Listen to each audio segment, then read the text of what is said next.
Hey folks, this is Mike, and I wanted to create a video to look at the Bill Clinton administration through somewhat of a critical lens. And the first thing I wanted to mention with respect to that is that ideas should be evaluated on their merit.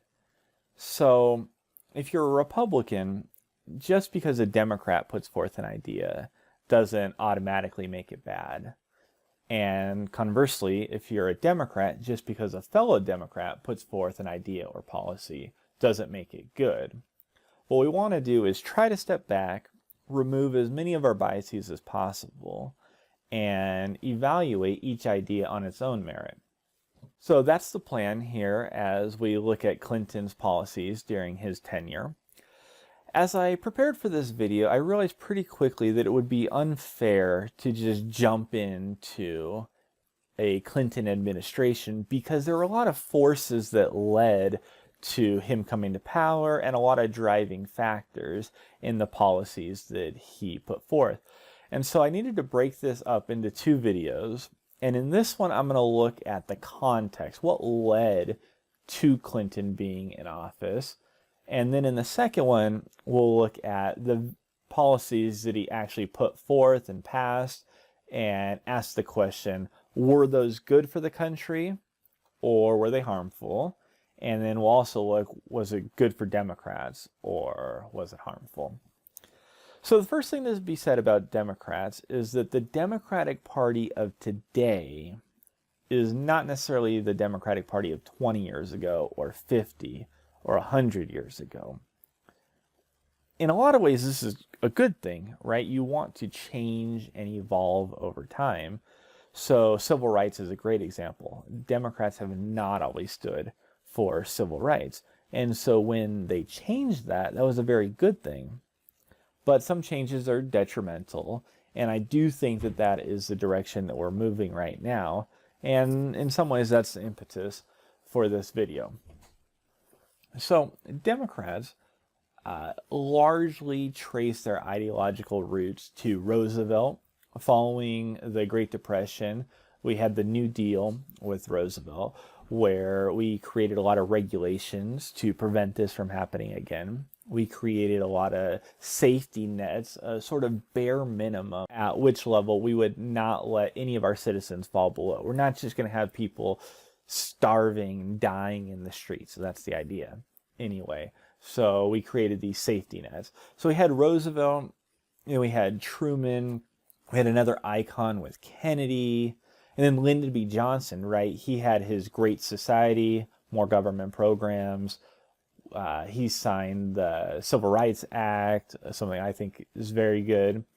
But then things started to make a change. So we had the disastrous election of McGovern versus Nixon. McGovern just got crushed, and Nixon came into power. Now, at the time, Democrats still wielded a lot of power in Congress, and they were actually able to drive Nixon to pass some progressive ideas. We got the EPA under Nixon. He signed the Clean Water Act. We had OSHA, the people who regulate workplace safety measures. We got all of that under Nixon. Following Nixon, we had Carter. Now, he's somewhat of a mixed bag. So depending on what you value in a president, you might think that he's good or bad. So let's say you value not being at war with countries overseas, right? Well, in that way, maybe Carter is really good. If you value a strong leader who brings change, well, then probably Carter is not going to be so desirable to you. So we had Carter, and then we get to the 80s, right? And now we have the Reagan era. And Reagan in power in 1980, he wins the election. In 84, we run Walter Mondale against him. Another disastrous election. Reagan wins. So we've had the McGovern incident. We had the Mondale incident. Then kind of riding on the coattails of Reagan, we get George H.W. Bush, who beats Dukakis. And so, especially if you don't think Carter is very good, Democrats have been hurting now for some 20 years.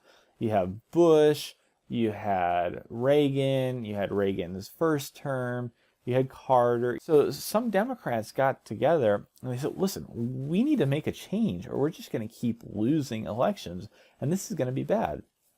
And so they formed what's called the DLC, or the Democratic Leadership Council. I'm just going to call it the DLC from now on, but that's what it stands for. And the entire idea behind the DLC is this notion of triangulation. So try to picture a triangle with 2 points on the bottom. And on the right side, you have Republicans. And on the left side, you have more liberal Democrats. And then draw a triangle with those to the middle. And that's where the DLC wanted to be. They said, let's keep our social values, but let's infuse our party with some conservative or more conservative ideas as far as fiscal policy, economic terms, things like that. I think that it's important to look at the DLC and see what funded it, what propelled it in its early stages, because I think that's somewhat indicative of how the organization is going to function going forward. And I'm not really talking about the Democrats in power at the time. I'm talking about the people who ponied up the money, the people who sat on the leadership council. And this is somewhat revealing. So it started with the Bradley Foundation, which is a conservative think tank organization. They contributed money and people. We had oil companies, military contractors, massive Fortune 500 companies. Just to give you a taste, Arco, Chevron, the oil giants, they contributed a lot of money. DuPont, which is a chemical company, they're huge. They genetically modified seeds like big agriculture. They're in that space. They had a pharmaceutical part of their company. They created compounds, huge multinational conglomerate. You had Merck, which is the pharmaceutical company, Microsoft, Philip Morris, the smoking company. All of these contributed money to the beginnings of the DLC. And perhaps most telling is Koch Industries funded the DLC. I'm not talking about Coke like Coca-Cola, but Koch as in the Koch brothers. Some of the largest financial contributors to conservative Republican candidates. Well, they're also putting money into the DLC. And not just money. They actually had several people sit on the executive council of the DLC. Now pause for just a second and ask yourself, why would these conservative organizations, why would these big multinational companies, why would they want to support this democratic organization? Well, what they're trying to do is create a heads I win, tails you lose scenario. So for them, if a conservative, if a Republican gets elected, it's going to be great for them. But if a Democrat wins, well, you might as well at least have a Democrat with a more moderate or a more conservative economic policy. These huge companies fundamentally don't really care about gay rights or women's reproductive rights or racial equality. That's not their primary concern as a business. They are concerned that we don't have climate change initiatives that get their factories shut down. They're concerned that with paying fewer taxes. They're concerned with maintaining their tax shelters, things like that. They want to make more money. So it's going to be great for them if they can have two options, a conservative or a pretty conservative group, right? So that's why they did it. To be fair to the Democrats, they have long since said that they can take money from lobbyists, from companies, without becoming beholden to these interests, right? So Hillary Clinton is famous for doing this. She would say, yeah, sure, Goldman Sachs can pay me $250,000 for an hour-long speech, but that doesn't mean that I'm going to be beholden to Goldman Sachs. Turns out the people didn't believe her, right? Trump lost every major poll when you asked about preparedness, when you asked about able to lead the country, when you asked about able to work with Congress, all of those things lost. The only areas he did well in were Likability and trustworthiness, Clinton did not do great. Trump also didn't do great, so they kind of washed there. But when you ask the question, who will stand up to special interests, Trump would win by 17 points sometimes in those polls. People just did not believe that Clinton would be able to stand up to special interests while she's putting their money in her wallet, right? But that's modern, that's Clinton. What about the DLC? Maybe they could take money from these conservatives, they could take money from these huge companies, and maybe it wouldn't affect their policies. So let's look at the policies that they push. So let's start with one of the most famous quotes out of this organization. They said, economic populism is not politically viable. Now that should sound strange in 2017 because we just had Trump, an economic populist, and Bernie Sanders, an economic populist. And those were the campaigns that really had life to them. There were other candidates, right? And Clinton ended up beating Sanders, but her campaign really never had the fervency of the others. And then sure enough, Trump ended up winning. So maybe economic populism is politically viable. But they didn't think so back in the late 80s and the early 90s, so that's what they said. What did they actually support? Well, they wanted welfare reform. Can't have any of those welfare queens running around. They opposed single-payer health care. So what did they want with health care? Well, their idea was, let's give tax credits to individuals, and then they can take that money and buy private insurance with it. Now, if that sounds familiar at all, it's probably because that is the exact Republican idea for healthcare right now. Democrats back in the late 80s, early 90s. What else did they support? No Child Left Behind, 2003 invasion of Iraq.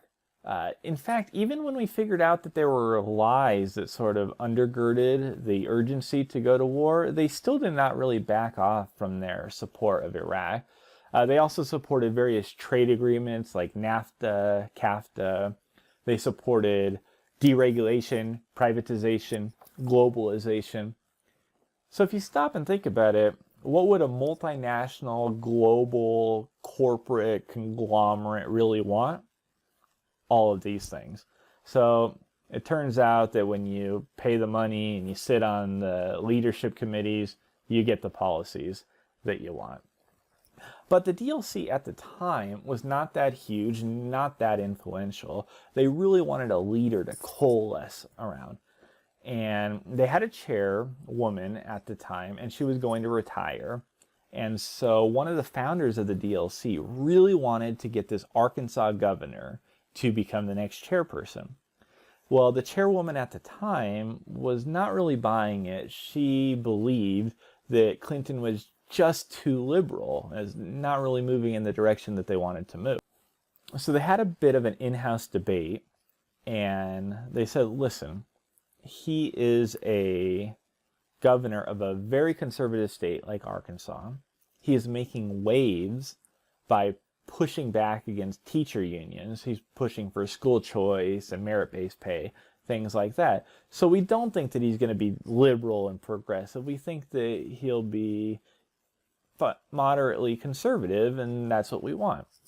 So they approached Clinton, and Clinton had already signaled some interest, and so he accepted. But he didn't take over right away. In fact, a year or so goes by, and finally the DLC has to come back to Clinton and say, hey, it's time to either put up or shut up. Are you going to be our leader? The response by Clinton is just too perfect that I have to read it to you.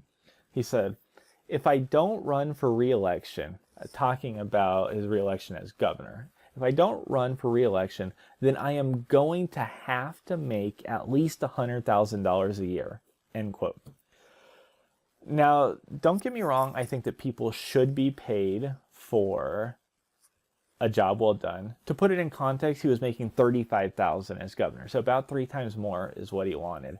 But when you look in retrospect, after the Podesta emails have come out and we hear about Clinton Incorporated, the whole monetization of the presidency, Clinton, of course, became a millionaire by speaking taking advantage of his role as president and converting that into money in the years following. Hillary Clinton, of course, benefited from that. Chelsea Clinton, same thing. And all of this really goes back decades to 1990, when his very first primary concern was making sure that he got paid enough to do it. So what ended up happening? They said, okay, sure, of course, we'll pay you $100,000. So Clinton becomes the chairperson for the DLC. He also runs for re-election, so he kind of gets the best of both worlds. And then he uses his time as the leader of the DLC to go around the country making speeches, paving the way for his presidential run. One of the other leaders of the DLC, Al Gore.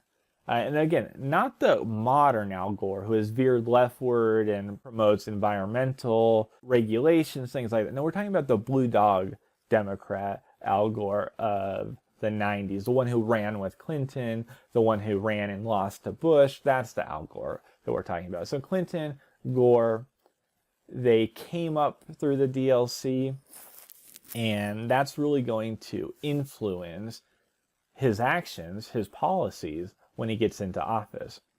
Now, just to take this full circle, DLC is not still around. In 2011, they finally disbanded. Obama, who ran as a progressive, didn't really want to be seen with these moderates, and so they had kind of lost power at that point.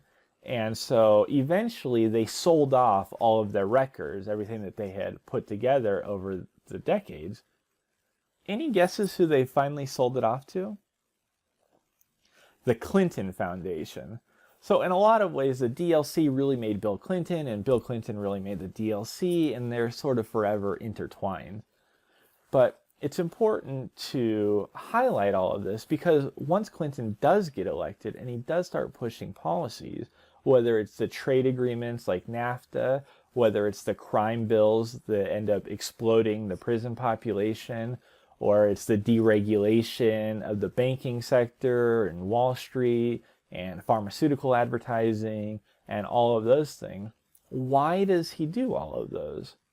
Well, again, because he was part of the DLC, whose entire mission, at the funding and direction of the Koch brothers, the conservative think tanks, the big multinational companies, was to take the Democratic Party and move it to the right, have economic policies that will benefit the multinational companies.